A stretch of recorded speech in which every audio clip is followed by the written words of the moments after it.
ভাই আছেন নাকি? তা মুরগি লাগবি। কত খাইন লাগবে আপনি? দিতেছি দাঁড়ান। কেজি আনিস দেন ভাই। আচ্ছা ভাই 2 মিনিট দাঁড়ান, নিয়ে আসতেছি। ভাই এই যে আনছি, কখন দিলাম? কয়টা হয়েছে ভাই? এই 300 টাকা। 500 টাকা কি ভাঙতে হবে? না ভাই 500 টাকা ভাঙতে হবে না। আচ্ছা ভাই তাহলে পরে টাকা দেওয়া যাবে, এখন নিয়ে যাই। আচ্ছা ঠিক আছে।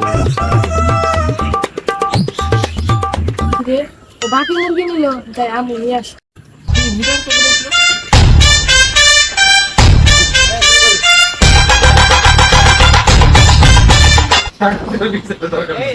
ভাই আমার কেজি খানে একটা মুরগি দেন।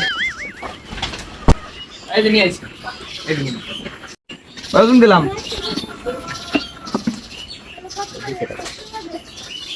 কয় টাকা হয়েছে? ভাই 300 টাকা হয়েছে। আমার কাছে তো ভাই 500 নোট বাকি হল নাকি? ও ভাই আসি নেন। আমি ফাইসা গেছি, আমি ফাইসা গেছি মাইন কারছি।